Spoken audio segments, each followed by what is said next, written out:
The rope burned against her wrists as rough hands yanked Violet Peterson through the dusty main street of Naco, Arizona, and she knew with a sinking certainty that protesting her innocence would do nothing to change the minds of the three bounty hunters who had grabbed her outside the general store.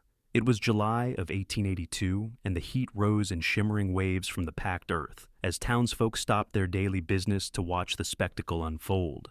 Violet's dark hair had come loose from its careful pinning, falling in tangled waves around her shoulders as she stumbled forward, her worn boots struggling to find purchase on the uneven ground. The largest of the bounty hunters, a barrel-chested man with a scar running down his left cheek, held the end of the rope that bound her hands and seemed to take particular pleasure in jerking it whenever she slowed. "I am telling you, you have made a mistake," Violet said, her voice steady despite the fear coursing through her veins. "My name is Violet Peterson. I have lived in this town for 3 months working at the boarding house. Ask anyone." "Save your breath, Catherine Malone," the scarred man said with a cruel laugh. "There is a $500 reward for your capture, and we aim to collect it. You robbed that bank in Tucson and shot a clerk. The description matches you perfect. Dark hair, green eyes, about 5'4", 20 years old. That is you, down to the letter." "Half the women in the Arizona territory could match that description," Violet shot back, desperation creeping into her tone now. She tried to dig her heels into the ground, but the bounty hunter simply dragged her forward with barely any effort. "Please, just let me prove who I am. Mrs. Henderson at the boarding house can vouch for me. The shopkeeper knows me. I have done nothing wrong." The second bounty hunter, a wiry man with tobacco-stained teeth, spat into the dust. "Course you would say that. Every criminal we ever caught claimed to be innocent. You think we are stupid enough to fall for that?" They were pulling her toward their horses, tied up outside the saloon, and Violet's heart hammered against her ribs as she realized they truly intended to take her away. Once they got her out of Naco, away from anyone who might recognize her, she would have no way to prove her identity. They would drag her to Tucson, turn her in for the reward, and by the time anyone discovered the mistake, she would already be facing a noose for crimes she never committed. "Wait!" she cried out, her voice rising in pitch as panic threatened to overtake her composure. "Wait, please, just give me a chance to prove myself." The third bounty hunter, younger than the others with a nervous energy about him, glanced at his companions. "Maybe we should at least ask around. What if she is telling the truth?" "She is not," the scarred man said flatly. "I have been doing this for 15 years, boy. You learn to spot the guilty ones. They all got that same look in their eyes." Violet opened her mouth to protest again when a new voice cut through the commotion, deep and calm, with an edge of steel beneath the courtesy. "Might want to hold on there, gentlemen." The bounty hunter stopped, turning to face the man who had spoken. Violet looked up as well, her breath catching as she took in the tall figure standing just a few feet away. He was lean and broad-shouldered, wearing dusty trail clothes and a worn Stetson hat that shadowed his face. A gun belt sat low on his hips, and everything about his stance suggested a man who knew how to use the weapons he carried. When he tilted his head slightly, the sunlight caught his features, revealing a strong jaw, weathered skin, and eyes the color of storm clouds that held an unsettling intensity. "This is none of your concern, friend," the scarred bounty hunter said, his hand moving to rest on his own pistol. "We have legal claim on this woman. There is a wanted poster and everything." The stranger took a step closer, his movements unhurried but purposeful. "Name is Wade Olson. I have been tracking Catherine Malone for the past 2 weeks on behalf of the territorial marshal. If you have got her, I want to see proof before you ride out of here with your prize." Violet felt a new wave of despair wash over her. Another bounty hunter, and this one looked far more competent than the 3 who had captured her, but something in his tone made her pause. He was not looking at her with the same greedy certainty as the others. His gray eyes were thoughtful, assessing. The scarred man puffed up his chest. "We do not need to prove nothing to you. We saw the poster. This woman matches the description exactly. That is all the law requires." "The law also requires that you bring in the right person," Wade said, his voice remaining level. "Catherine Malone has a distinctive birthmark on her left forearm, shaped like a crescent moon. It was mentioned in the report from the Tucson sheriff. That is why I know for certain who I am looking for. Does this woman have such a mark?" Violet's pulse quickened. She looked down at her own left forearm, visible where her sleeve had been pushed up during the struggle. Her skin was unmarked except for a small scar from a childhood accident, nothing that could be mistaken for a birthmark. The three bounty hunters exchanged uncertain glances. The wiry one stepped forward and grabbed Violet's arm roughly, turning it over to examine her skin. After a long moment, he released her and stepped back, his expression souring. "She does not have it," he admitted grudgingly. "Could have faded," the young one suggested, but his voice lacked conviction. Wade moved closer still, and now Violet could see the sharp intelligence in his eyes as he studied her face. "Birthmarks like that do not fade. You have got the wrong woman. I suggest you let her go before you find yourselves on the wrong side of a false imprisonment charge." The scarred bounty hunter's face flushed red with anger and embarrassment. "How do we know you are really working for the marshal? How do we know you are not just trying to steal our bounty?" In response, Wade pulled a folded paper from his vest pocket and held it out. The scarred man snatched it and read it over, his scowl deepening with each passing second. Finally, he thrust the paper back at Wade and spat into the dust again. "Fine, but if this is some kind of trick, we will be back." He pulled a knife from his belt and roughly cut the rope binding Violet's wrists. She stumbled forward as she was released, rubbing the raw skin where the hemp had chafed. The three bounty hunters mounted their horses without another word, shooting dark looks at both Violet and Wade before spurring their animals into a gallop out of town. Violet stood in the middle of the street, her legs trembling now that the immediate danger had passed. The small crowd that had gathered began to disperse, returning to their daily routines now that the entertainment was over. She looked up at Wade Olson, trying to gather her scattered thoughts into some coherent form of gratitude. "Thank you," she finally managed, her voice coming out shakier than she intended. "They would not listen to me. I tried to tell them I was not this Catherine Malone, but they had already decided I was guilty." Wade's expression softened slightly as he regarded her. "Are you hurt?" Violet shook her head, then reconsidered as she looked down at her bleeding wrists. "Nothing that will not heal. I just cannot believe they were going to take me away without even trying to verify who I was. What if you had not been here? You would likely be halfway to Tucson by now, facing charges for crimes you did not commit," Wade said bluntly. "Men like that, they see a wanted poster and a potential payday, and they stop thinking clearly.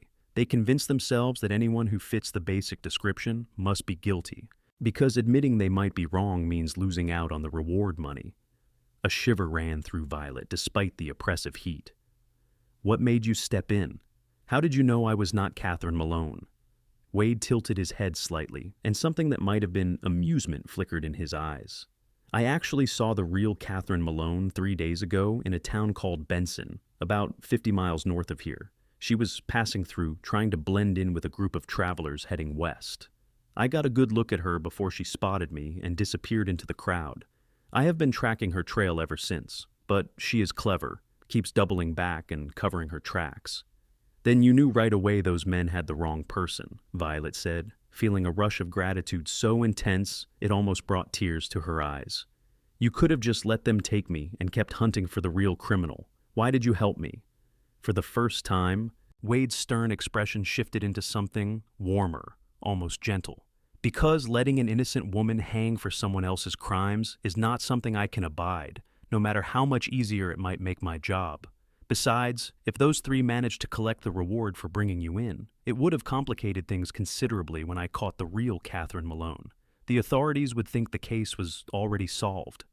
Violet found herself studying his face more carefully now, noting the lines around his eyes that suggested he smiled more often than his current serious demeanor indicated.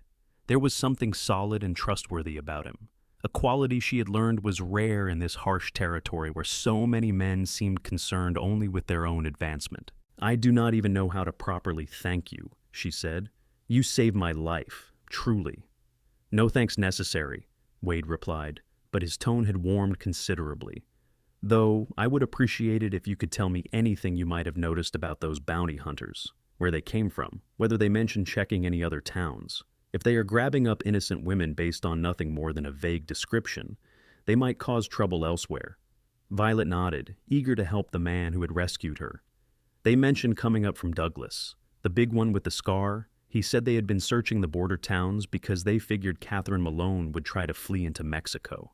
They seemed to think anyone matching her general appearance was worth dragging in." Wade's jaw tightened. That is reckless and dangerous. I will send word to the marshal's office about them. Men that careless should not be allowed to operate with any legal authority." He paused, then added in a gentler tone, "You said you work at the boarding house here in Naco?" "Yes, for Mrs. Henderson. I help with the cooking and cleaning, and sometimes I serve the guests their meals. It is honest work, and Mrs. Henderson has been kind to me." Violet hesitated, then decided to offer more information.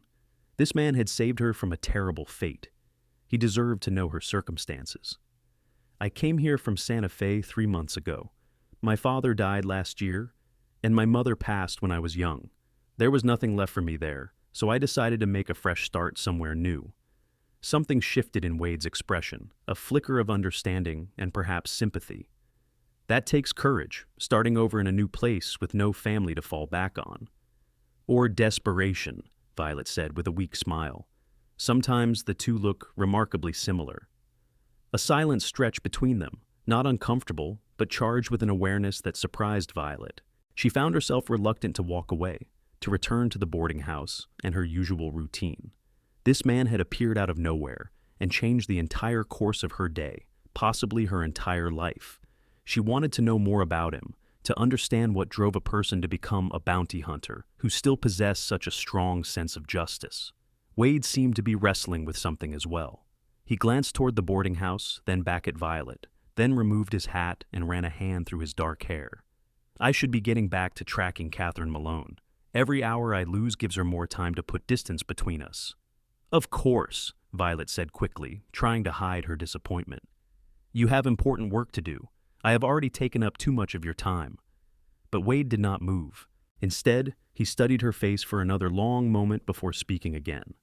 "Would you mind if I called on you at the boarding house later this evening? I want to make sure you are truly all right after what happened today. An experience like that can shake a person more than they realize in the moment." Violet felt a flutter of something warm and hopeful in her chest. "I would like that very much. Mrs. Henderson serves dinner at 6 o'clock. You would be welcome to join us if you are still in town." "I will be there," Wade said, and the smile that crossed his face transformed his entire appearance, making him look younger and considerably less intimidating. He settled his hat back on his head and touched the brim in a courteous gesture. "Until this evening, Miss Peterson. Please, call me Violet." "Violet," he repeated, and somehow her name sounded different coming from his lips, richer and more substantial. "I am Wade, though I suppose you already knew that." She watched as he walked away, his long stride carrying him toward the livery stable where his horse was presumably kept. Even after he disappeared from view, Violet stood in the street for another minute, pressing her hands to her flushed cheeks and trying to make sense of the tumult of emotions swirling through her. The rest of the afternoon passed in a blur. Violet returned to the boarding house and explained what had happened to Mrs. Henderson, a kindly widow in her 50s who listened with appropriate horror and then insisted on treating Violet's rope-burned wrists with a soothing salve. The other residents of the boarding house, a mix of miners, merchants, and drifters, heard the story and offered their own expressions of outrage that anyone would mistake their Violet for a criminal. As she helped prepare the evening meal, Violet found her thoughts returning again and again to Wade Olson. She knew almost nothing about him beyond his name and his profession, yet something about him had resonated with her on a level she had never experienced before. Perhaps it was simply gratitude, she told herself. He had saved her from a horrible fate, and it was natural to feel drawn to someone who had shown her such kindness. But she knew deep down that it was more than gratitude. There had been something in the way he looked at her, in the warmth that had crept into his voice as they talked. Something that suggested he felt the pull between them just as strongly as she did. When 6 o'clock arrived, Violet had changed into her best dress, a simple but flattering garment in deep blue that brought out the green in her eyes. She had brushed her hair until it shone and pinned it up properly, though she left a few soft curls framing her face. Mrs. Henderson noticed her preparations and said nothing, but the knowing smile on the older woman's face spoke volumes. The boarding house dining room could accommodate about 20 people, and this evening it was nearly full with the regular residents plus a few travelers passing through. Violet was helping to carry dishes to the table when Wade arrived, and her heart did an unexpected skip when she saw him standing in the doorway. He had cleaned up as well, she noticed. His face was freshly shaved, and he wore a clean shirt beneath his vest. When their eyes met across the room, his expression brightened immediately, and he made his way through the crowded space to her side. "Evening," he said, and there was a warmth in his voice that made Violet's cheeks flush. "I hope the invitation still stands." "Of course," Violet replied, gesturing toward an empty seat at the long table. "Please, sit. I will bring you a plate." Mrs. Henderson had prepared a hearty meal of roast beef, potatoes, beans, and fresh bread, with apple pie for dessert. As Violet served the food, she was acutely aware of Wade's presence, of the way his eyes followed her movements around the room. When she finally sat down beside him to eat her own meal, he leaned in slightly and spoke in a low voice meant only for her ears. "How are you feeling? Truly?" Violet considered the question carefully before answering. "Shaken, I suppose. Every time I think about what could have happened if you had not been there, I feel sick, but also grateful, impossibly grateful, and determined not to let fear control me. I have worked too hard to build a life here to let one bad experience ruin it." Wade nodded approvingly. "That is a good attitude. Though I hope you will be cautious for the next few weeks. Those bounty hunters are probably long gone, but word gets around. If anyone else comes looking for Catherine Malone, make sure you have witnesses nearby who can vouch for your identity." "I will," Violet promised. She took a bite of her food, then asked, "What about you? Will you be leaving Naco soon to continue your search?" Wade's expression grew more serious. "I am heading out at first light tomorrow. Catherine Malone is dangerous, and the longer she remains free, the more chance there is that she will hurt someone else. The bank clerk she shot is still recovering. He may never regain full use of his left arm." "That is terrible," Violet said softly.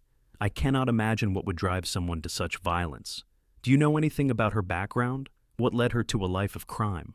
"Not much," Wade admitted. "According to the reports, she fell in with a bad crowd after her husband was killed in a mining accident. Started running with a gang that specialized in small-town bank robberies. She was supposed to be the lookout for the Tucson job, but something went wrong. When the clerk tried to stop them from taking the money, she panicked and shot him. The rest of the gang scattered, but she took the stolen money and ran on her own." Violet shook her head slowly. "It sounds like tragedy compounded by poor choices.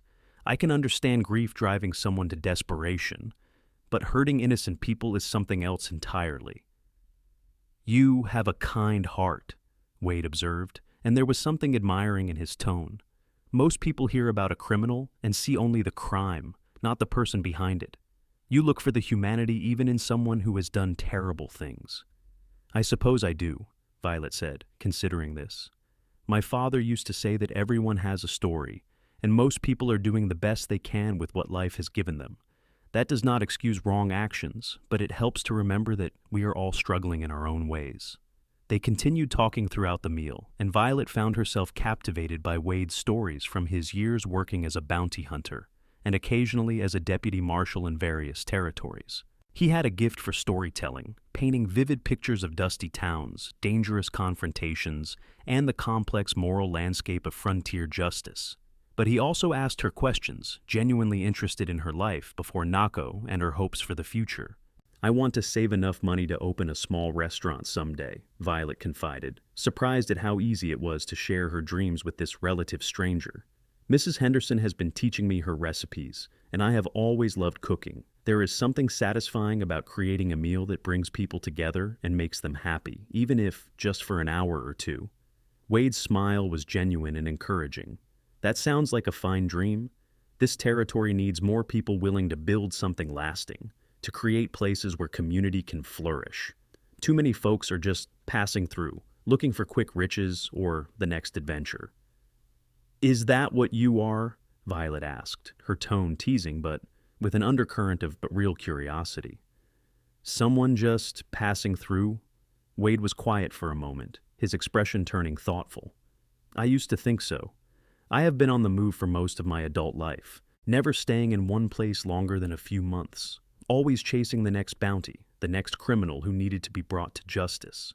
But lately, I find myself wondering what it would be like to put down roots somewhere, to have a home instead of just a series of temporary stopping points." Something in his voice made Violet's breath catch. The way he was looking at her now, there was an intensity that went beyond casual conversation. She felt the weight of possibility hanging between them, fragile and thrilling.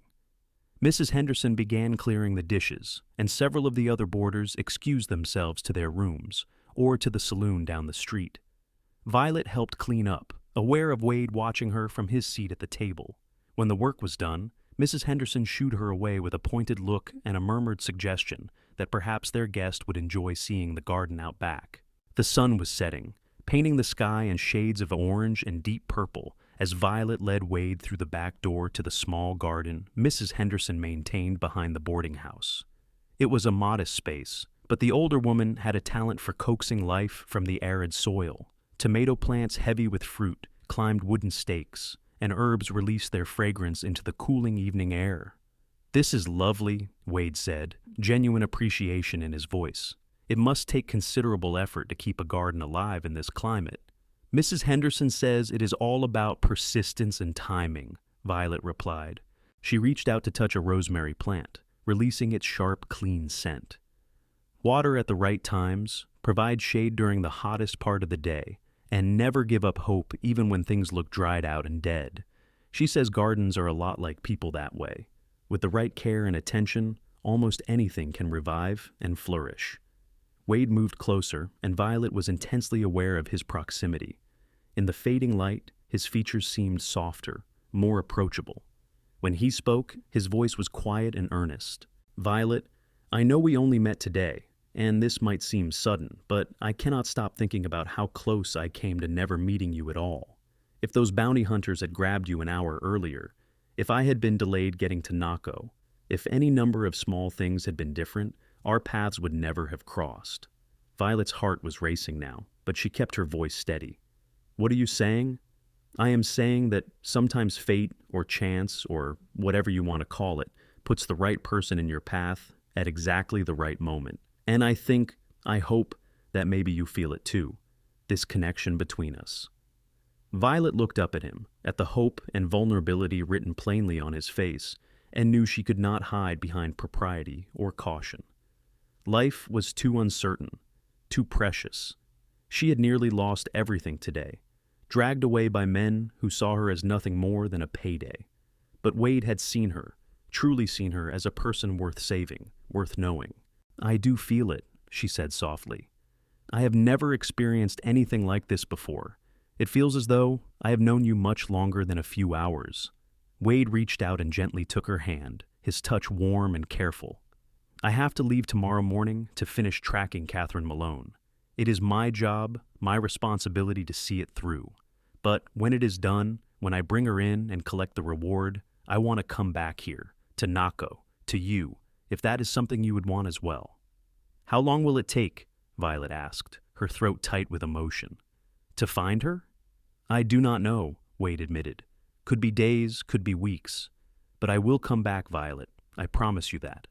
And if you are still willing to give me a chance, to see where this feeling between us might lead, then I swear I will do everything in my power to be worthy of your trust." Violet squeezed his hand, feeling the calluses on his palm, evidence of a life lived hard and honestly. "I will wait for you, Wade Olson, but you have to promise me something in return. Anything. Promise me you will be careful, that you will not take unnecessary risks. Catherine Malone has already proven she is willing to hurt people, and I could not bear it if something happened to you because you were too focused on getting back here quickly." Wade lifted her hand to his lips and pressed a gentle kiss to her knuckles, a gesture so tender it made Violet's eyes sting with sudden tears. "I promise. I will be as careful as my job allows, and I will come back to you whole and healthy." They stood together in the garden as darkness settled fully over Naco, talking quietly about everything and nothing. Wade told her about his childhood in Texas, about the family ranch that had been sold after his parents died in a fever epidemic. Violet shared memories of her father, a schoolteacher who had instilled in her a love of learning and a belief that people were fundamentally good, even when circumstances made them do bad things. Eventually, Mrs. Henderson called from the back door that it was getting late and perhaps Mr. Olson should be going. Wade smiled ruefully but did not argue. He walked Violet back through the kitchen and to the front door of the boarding house, lingering on the porch as though reluctant to leave. "I will be thinking of you," he said, his voice rough with emotion, "every day until I can return." "And I will be here," Violet replied, "building my life, saving my money, and hoping that when you come back, you will want to be part of it. Wade leaned down slowly, giving her time to pull away if she wished. But Violet did not pull away. She tilted her face up to meet his, and when their lips touched, it was soft and sweet and full of promise. The kiss lasted only a moment, but it seemed to contain entire worlds of possibility. When Wade finally rode out of Naco the next morning at dawn, Violet stood on the porch of the boarding house and watched until he disappeared into the distance. Then she touched her fingers to her lips, remembering the kiss, and went inside to begin her day with a heart full of hope and longing. The weeks that followed were some of the longest of Violet's life. She threw herself into her work at the boarding house, taking on extra tasks to keep herself busy and distracted. Mrs. Henderson watched her with knowing eyes, but said little, only offering occasional words of encouragement when Violet seemed particularly melancholy. Naco was a small town, barely more than a dusty collection of buildings near the Mexican border, but it had a tight-knit community. Word of Violet's near abduction by the bounty hunters had spread, and she found herself the recipient of increased kindness from the townspeople. The shopkeeper gave her a discount on fabric for a new dress. The doctor's wife invited her to join a quilting circle. Even the usually gruff blacksmith nodded at her respectfully when she passed his forge. But despite the warmth of the community and the satisfaction of her work, Violet could not stop thinking about Wade. She found herself scanning every rider who came into town, hoping against hope that it might be him returning early. At night, she lay in her small room under the eaves of the boarding house and imagined what it would be like when he came back. Would he still feel the same connection they had shared? Or would time and distance have cooled his feelings? Nearly a month had passed when a telegraph arrived at the general store, addressed to Violet Peterson. Her hands shook as she opened it, and her eyes blurred with tears as she read the brief message. Catherine Malone captured and delivered to Tucson. No injuries sustained. Will arrive Naco within 3 days. Wade Olson. Violet clutched the paper to her chest and laughed with pure relief and joy. Mrs. Henderson, who had accompanied her to the store, smiled broadly and patted her shoulder. That is wonderful news, dear. You had best start preparing. A man who keeps his promises like that is worth holding on to. The next 3 days were a flurry of activity. Violet washed her hair with special care, using some of the lavender-scented soap she had been saving. She let out the seams on her best dress, having lost weight during the anxious weeks of waiting. She helped Mrs. Henderson prepare special dishes for dinner, determined that Wade's return would be celebrated properly. On the 3rd day, Violet found herself unable to focus on her work. She kept glancing out the windows, watching the road that led into town from the north. Mrs. Henderson finally took the pity on her and sent her to sit on the front porch with some mending, knowing full well that no actual mending would get done. The sun was beginning its descent toward the horizon when Violet saw the rider approaching. Even from a distance, she recognized Wade's silhouette, the way he sat his horse with easy confidence. She set aside the mending basket and stood, her heart hammering wildly in her chest. Wade spotted her on the porch and urged his horse into a faster pace.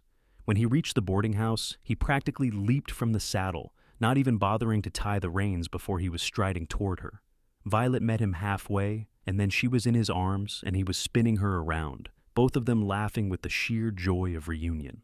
When he set her down, Wade cupped her face in his hands and kissed her thoroughly, right there in front of anyone who cared to watch. "I missed you," he said when they finally broke apart, his voice thick with emotion. "Every single day, you were all I could think about." "I missed you too," Violet replied, drinking in the sight of him. He looked tired and dusty from travel, but his eyes were bright with happiness. "Tell me everything. Did it go smoothly? You were not hurt?" "Not a scratch," Wade assured her. "It took longer than I hoped, because Catherine Malone was more clever than I gave her credit for. She made it all the way to Lordsburg, New Mexico, before I caught up with her. She had changed her appearance, cut her hair short, and dyed it lighter, but the birthmark gave her away. I brought her back to Tucson, and she will stand trial next month for the robbery and shooting." "And the reward?" Violet asked. Wade's expression grew serious, and he took both her hands in his. $500 plus expenses. It is not a fortune, but it is a start. Violet, I did a lot of thinking during the time I was tracking Catherine Malone. About what I want my life to look like. About what truly matters. Violet's breath caught. "What did you decide?" "I decided that I am tired of chasing criminals across the territory. Tired of sleeping in different towns every week. never having a place to call home. I want to stay here in Naco if you will have me. I want to court you properly, the way you deserve. And if you find that you can love me as much as I have come to love you, then I want to build a life with you." Tears were streaming down Violet's face now, but they were tears of joy. "You love me?" "I love you," Wade said firmly, as though saying the words out loud only made them more true. "I have loved you since that first day, when you stood in that dusty street and refused to let fear break your spirit. You are strong and kind and beautiful, and I want to spend the rest of my life proving that I am worthy of you." "You do not have to prove anything," Violet said, her voice breaking. "I love you too, Wade. I have been counting the days until you came back, hoping you meant everything you said that night in the garden." Wade pulled her close again, and they stood holding each other as the sun painted the sky in brilliant colors. Mrs. Henderson appeared in the doorway, took one look at the scene before her, and quietly retreated back inside with a satisfied smile. That evening, the boarding house held an impromptu celebration in honor of Wade's return. Mrs. Henderson brought out a bottle of wine she had been saving for a special occasion, and the other residents raised their glasses in toasts to the reunited couple. Wade told the story of tracking Catherine Malone, editing out some of the more dangerous details when he caught Violet's worried expression. Later, after the other boarders had retired and Mrs. Henderson had pointedly left them alone in the parlor, Wade and Violet sat together on the worn sofa and talked about the future in more concrete terms. "I have been thinking about what kind of work I might do here," Wade said. "Naco is growing, and the town could use a proper lawman. Just this afternoon, I spoke with the mayor, and he mentioned they have been trying to find someone to take on the role of town sheriff. The pay is not much, but it would be steady work, honest work." "That sounds perfect," Violet said, her eyes shining. "You have the experience and the temperament for it, and it would mean you would be here, safe, not riding all over the territory putting yourself in danger." Wade smiled and tucked a loose curl behind her ear. "I also put a down payment on some land just outside of town, 5 acres with a good water source. I thought maybe if things work out between us, we could build a house there. Nothing fancy at first, but solid and permanent. A real home." Violet's heart swelled. "You are serious about staying, about this." "I have never been more serious about anything in my life," Wade replied. He reached into his pocket and pulled out a small box, his hands suddenly nervous. "Violet, I know we have not known each other long by most standards, but I also know that what I feel for you is real and true and lasting. I want to marry you, if you will have me. I want to build that house with you and fill it with love and laughter and maybe, someday, children." He opened the box to reveal a simple gold band with a small but beautifully cut emerald. "The stone reminded me of your eyes," he said softly. "Will you marry me, Violet Peterson?" Violet looked at the ring, then at Wade's face, seeing all the hope and vulnerability and love there.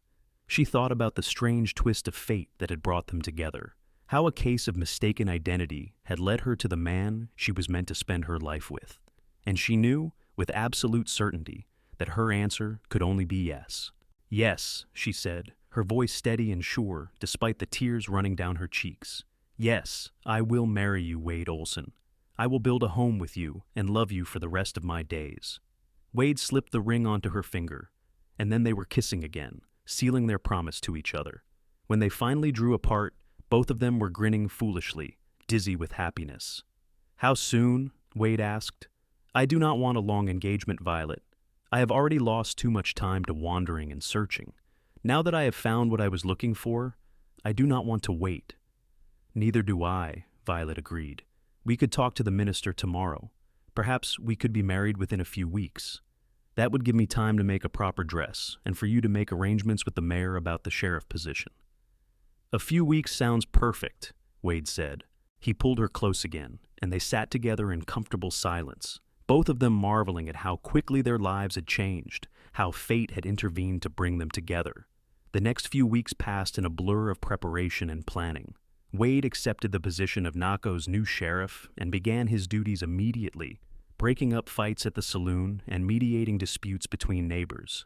The townspeople quickly came to respect and trust him, appreciating his fair-minded approach and his genuine desire to keep the community safe.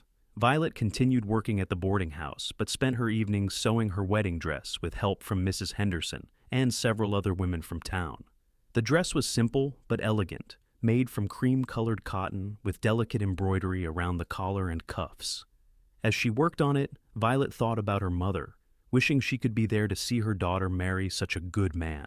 Wade spent every free moment with Violet, courting her properly despite the fact that they were already engaged. He brought her wildflowers picked from the desert, took her on evening walks around the town, and sat with her in the garden behind the boarding house as they made plans for their future.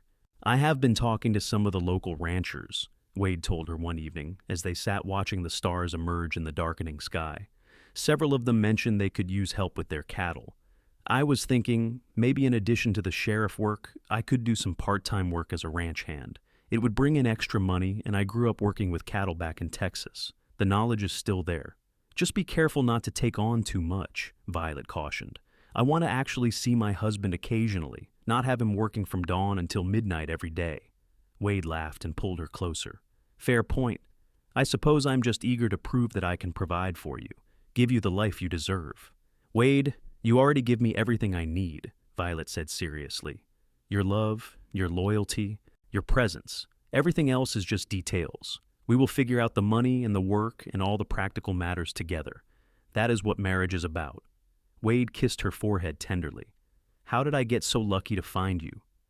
"I think we found each other," Violet replied, "and neither of us is going to let go."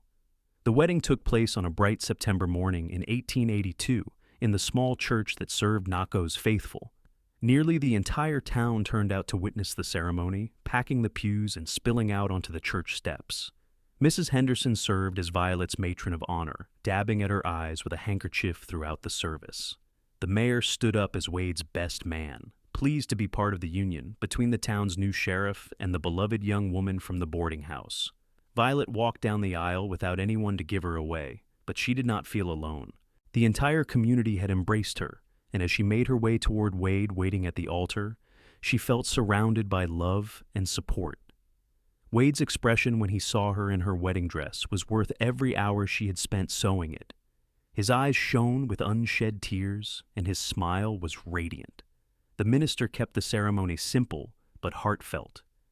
When he asked if Wade took Violet to be his lawfully wedded wife, Wade's voice rang out strong and clear. "I do, with all my heart." And when Violet was asked the same question, she looked into Wade's gray eyes and felt the absolute rightness of this moment. "I do," she said, her voice steady and full of joy. They exchanged the rings, and the minister pronounced them husband and wife. When Wade kissed his bride, the church erupted in applause and cheers. Violet laughed against Wade's lips, happiness bubbling up inside her like a spring. The reception was held at the boarding house, with Mrs. Henderson outdoing herself with a feast that had the entire town talking for weeks afterward. There was roasted chicken and ham, fresh bread and butter, vegetables from the garden, and a beautiful cake that the baker had donated as his wedding gift to the couple. People ate and danced and offered their congratulations late into the evening. As the sun set and the party began to wind down, Wade and Violet slipped away to the small house that Wade had arranged for them to rent while their permanent home was being built. It was modest, just 3 rooms, but it was clean and private and theirs. Wade carried Violet over the threshold, making her giggle, and then set her down gently in the middle of their new parlor. They looked at each other, suddenly shy, despite all the time they had spent together over the past weeks. "Hello, Mrs. Olson," Wade said softly. "Hello, Mr. Olson," Violet replied, her cheeks flushing. "That is going to take some getting used to. I have been Violet Peterson my entire life." "You will always be Violet to me," Wade assured her, "but I am honored that you chose to take my name, to tie your life to mine." He moved closer and gently began removing the pins from her hair, letting it fall in soft waves around her shoulders. Violet reached up to touch his face, tracing the line of his jaw with her fingertips. "I love you," she whispered. "I will love you every day for the rest of our lives." "And I will love you," Wade replied, "through every challenge, every joy, every ordinary moment. You are my home now, Violet. Wherever you are, that is where I belong." They came together then, husband and wife, and the house that had been empty and waiting became a home filled with love. The months that followed were some of the happiest of Violet's life. She continued working part-time at the boarding house, both because she enjoyed it and because the extra income helped them save toward building their permanent home. Wade settled into his role as sheriff, earning a reputation for being tough but fair. Crime in Naco dropped significantly under his watch, and the town prospered. In the evenings, they would often walk out to the land Wade had purchased, watching as their house slowly took shape. Wade did much of the work himself, with help from friends and neighbors who donated time and labor. It was going to be a beautiful home, larger than the rental but still modest and practical. 2 stories with a wide porch and a good-sized kitchen where Violet could pursue her dream of cooking and eventually, perhaps, of opening her small restaurant. As winter approached, Violet began to suspect she might be carrying their first child. She waited until she was certain before telling Wade, wanting to be sure.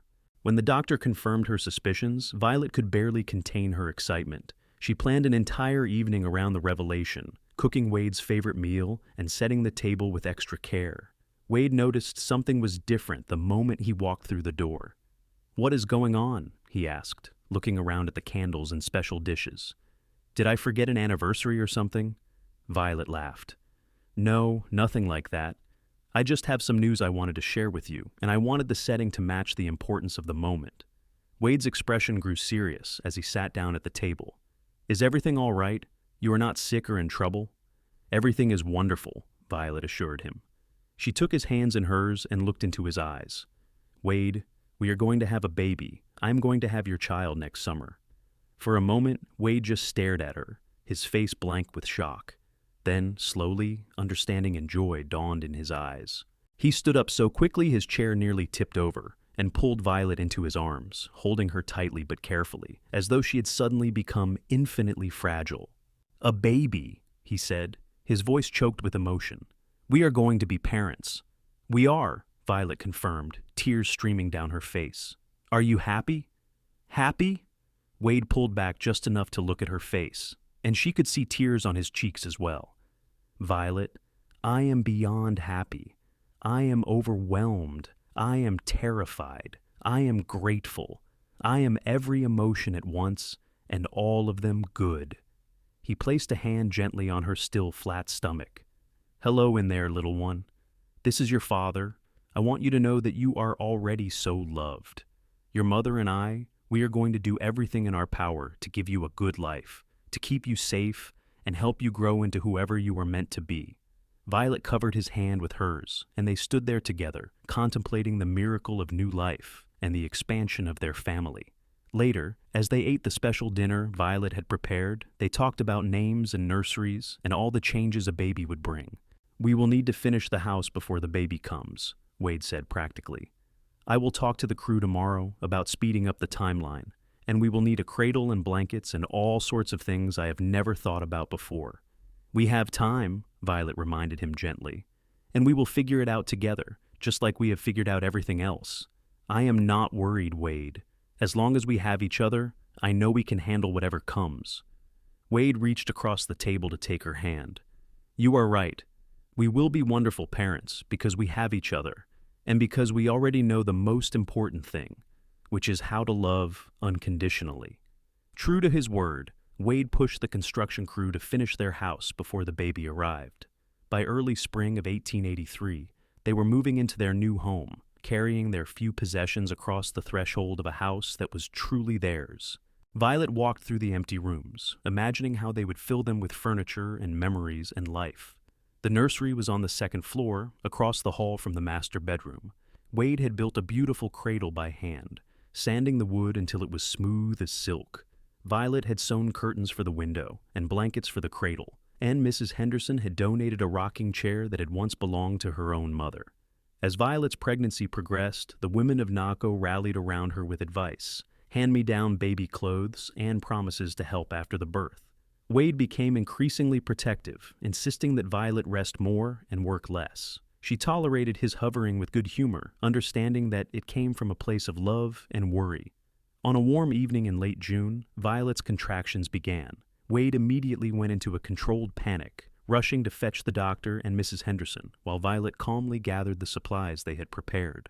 By the time everyone arrived, Violet was settled in their bedroom, Wade gripping her hand tightly as the labor progressed. It was a long night, but as dawn broke over Naco, a baby's cry filled the Olson house. Wade watched in awe as the doctor cleaned and wrapped their newborn before placing the baby in Violet's exhausted but radiant arms. "You have a son," the doctor announced with a smile.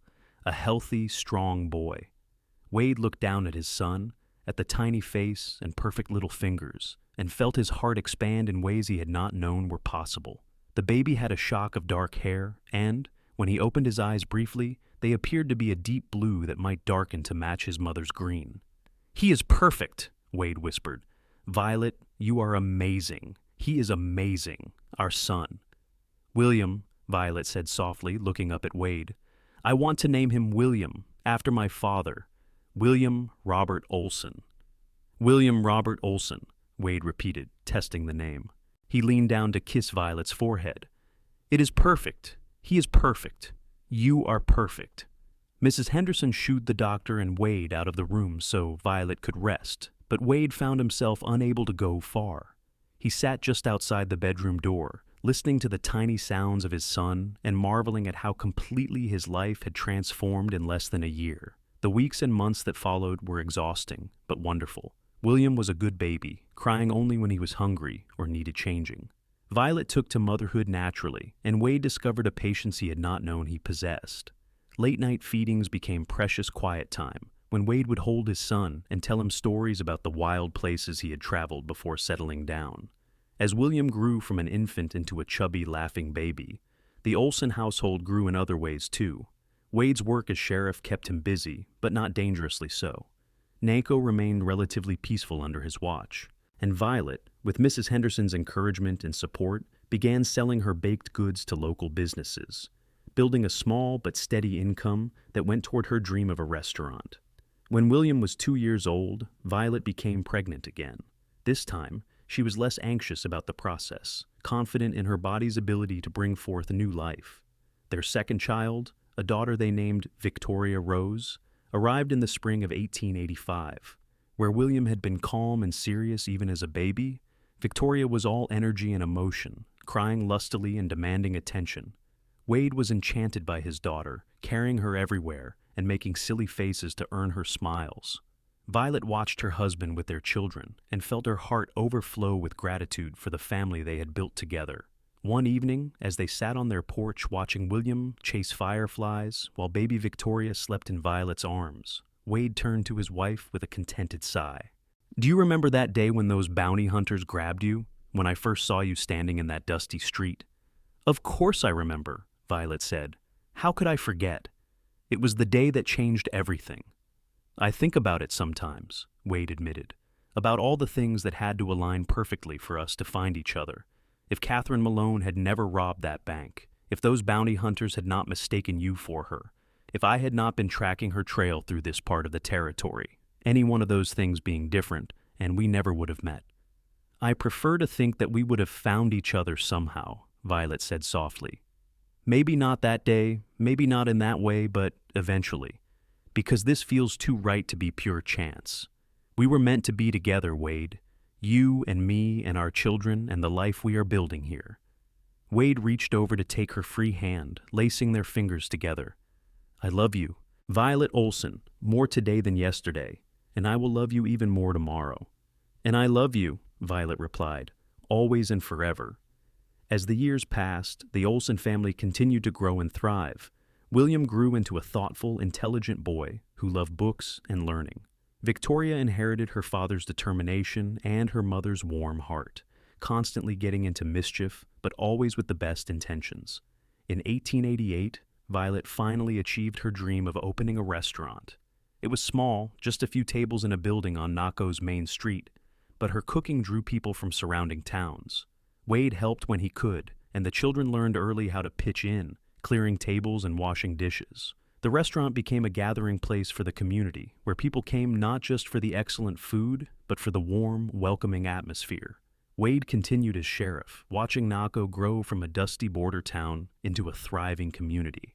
He took pride in keeping the peace and in being a positive presence in people's lives. The wild days of bounty hunting felt like a distant memory, though he never regretted his past because it had led him to Violet. They added one more child to their family in 1889, another son they named Walter James. The Olson house was full of noise and laughter and love.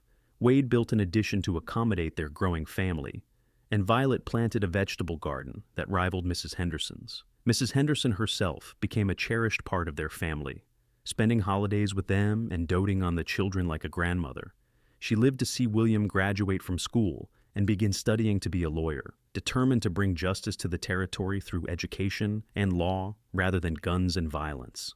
On their 10th wedding anniversary in 1892, Wade and Violet returned to the spot behind the old boarding house where he had first told her he wanted to come back to her, where they had shared their first kiss. The garden was still there, though Mrs. Henderson had retired and the boarding house had new owners. 10 years, Violet mused, standing in Wade's embrace. It feels like both forever and no time at all. I know what you mean, Wade agreed. He turned her to face him, cupping her cheek gently. You have made me happier than I ever thought possible, Violet. You and our children, this life we have built. I would not change a single moment. Not even the hard parts? Violet asked with a slight smile. The sleepless nights with crying babies? The times money was tight? The arguments over silly things? Not even those, Wade confirmed, because they were all part of the journey that brought us here, to this moment. And I would walk through all of it again if I knew you would be waiting at the end. Violet rose on her toes to kiss him, and even after 10 years of marriage, the touch of his lips still sent warmth flooding through her. Here is to the next 10 years, she whispered, and all the years after that. As they walked home together, Violet thought about that terrified young woman who had been dragged through the street by bounty hunters, certain her life was over. She thought about the stranger who had stepped in to save her, who had seen her as a person worthy of protection and care. And she thought about how fear and danger had transformed into love and security, how the worst day of her life had actually been the beginning of the best chapter. Life continued to unfold for the Olson family, with all its joys and challenges. William did indeed become a lawyer, setting up practice in Tucson, but returning home to Naco regularly to visit his family. Victoria, spirited and independent, surprised everyone by becoming a teacher, determined to educate the children of the territory the way Violet's father had educated his students. Walter showed an early talent for music and could often be found playing the piano at his mother's restaurant, entertaining the diners. Wade eventually retired as sheriff in 1898, passing the badge to a younger man who had trained under his guidance. He did not stop working, though. Instead, he focused his energy on helping Violet expand her restaurant and on various community projects. Naco had grown substantially over the years, and Wade took satisfaction in knowing he had played a part in keeping it safe during its formative years. Violet's restaurant, which she had named the Desert Rose, became famous throughout southern Arizona. People traveled from as far as Phoenix and Tucson to taste her cooking and experience the warm hospitality that had become her trademark. She hired several local women to help, creating jobs and training them in the culinary skills. On quiet evenings, when the children were grown and off living their own lives, Wade and Violet would sit on their porch and watch the sunset paint the desert sky in brilliant colors. Sometimes they talked about the past, remembering their journey together. Other times they sat in comfortable silence, the kind that comes only with decades of shared life and deep understanding. Do you ever wonder what happened to Catherine Malone? Violet asked one evening. The real one, whose crimes brought us together. Wade considered the question. I heard she served 5 years in prison and was released for good behavior. Last I knew, she had gone back east to make a fresh start. I hope she found peace and a better path. I hope so too, Violet said. Strange to think that her worst choices led to our best outcome. Life is funny that way. Life is many things, Wade agreed. But with you by my side, it has been mostly wonderful. As the years moved toward the turn of the century, the Olson family gathered for holidays and celebrations, their table always full of children, grandchildren, and friends who had become family. William married a fellow lawyer and gave Wade and Violet 3 grandchildren. Victoria married a rancher and added 2 more to the count. Walter married a singer from a traveling show who passed through Naco, and they eventually had 1 child, a musically gifted daughter. Wade and Violet embraced their role as grandparents with enthusiasm, spoiling the children with treats and stories, while their own children tried to maintain discipline. The house that Wade had built so many years ago rang with laughter and joy, exactly as they had hoped it would. In 1905, on their 23rd wedding anniversary, Wade arranged a surprise for Violet. He had commissioned a painting of the spot where they first met, capturing the dusty street in Naco as it had looked all those years ago. The artist had even included figures that resembled Violet being accosted by bounty hunters and Wade stepping forward to intervene. Violet wept when she saw it, overcome with emotion at the thoughtfulness of the gift and the memories it evoked. "You remembered every detail," she said, studying the painting. "I remember everything about that day," Wade replied. "The heat, the dust, the fear in your eyes, and the courage that kept you standing tall. I knew in that moment that you were someone special, though I did not yet know you would become my whole world." They hung the painting in their parlor, where everyone could see it, and it became a conversation piece, prompting Wade and Violet to tell their story to anyone who asked. Their grandchildren never tired of hearing about the day Grandpa saved Grandma from the bad men, and how a case of mistaken identity led to true love. As the new century progressed, Wade and Violet adapted to changing times while holding on to the values that had always guided them. The Wild West was fading into history, replaced by increasing civilization and order, but Naco remained their home, the place where their love had taken root and flourished. They celebrated their 30th anniversary in 1912, surrounded by their entire family. William gave a touching speech about the example his parents had set, about the power of love and commitment and building a life based on mutual respect and partnership. Victoria read a poem she had written about her parents' love story. Walter composed a piece of music in their honor and performed it with his daughter. Violet looked around at all the faces, at the family they had created and the community they had served, and felt a profound sense of contentment. This was what she had dreamed of all those years ago, when she had arrived in Naco alone and uncertain about her future. Not the specific details, perhaps, but the essence of it. A home, a family, a life filled with purpose and love. Wade, sitting beside her, seemed to read her thoughts. He leaned over and whispered in her ear, "We did all right, did we not?" "We did more than all right," Violet whispered back. "We built something beautiful." As the party continued around them, Wade took Violet's hand and led her out to the porch, where they could have a moment of relative quiet. The desert stretched out before them, timeless and vast, and overhead the stars were beginning to emerge in the darkening sky. 30 years, Wade mused. It has gone by so fast, and yet I cannot imagine any other life but this one. Neither can I, Violet agreed. She rested her head on his shoulder, feeling the solid warmth of him beside her. "You know what I think about sometimes? I think about that young woman who was so scared when those bounty hunters grabbed her. I wish I could go back and tell her that everything was going to be all right. Better than all right. That the worst moment of her life was actually the beginning of all her best moments." "She would not have believed you," Wade said with a gentle smile. "She would have thought you were crazy." "Probably," Violet laughed, "but she would have been wrong, and I am so grateful she was wrong to be afraid. I am grateful for every moment that brought us here." They stood together on the porch as the celebration continued inside, two people who had found each other against all odds and built a love that had stood the test of time. The Wild West that had been their backdrop was fading into memory, but the love between Wade and Violet Olson remained as strong and vital as it had been on that dusty day in 1882, when a cowboy had stepped forward to save a woman's life, and, in doing so, had found his own reason for living. Years continued to pass, gentle and swift. Wade and Violet grew older together, their hair turning gray, their steps slowing, but their love never diminishing. They watched their grandchildren grow up and begin families of their own. The Desert Rose restaurant eventually passed to Victoria, who ran it with the same warmth and care her mother had shown. When Wade passed away peacefully in his sleep in 1920, at the age of 62, Violet grieved deeply, but not desperately. They had been blessed with 38 years of marriage, and she carried the gift of his love with her every day. She knew he would want her to continue living fully, not merely existing in his absence. Violet remained in their home, surrounded by children and grandchildren who checked on her daily.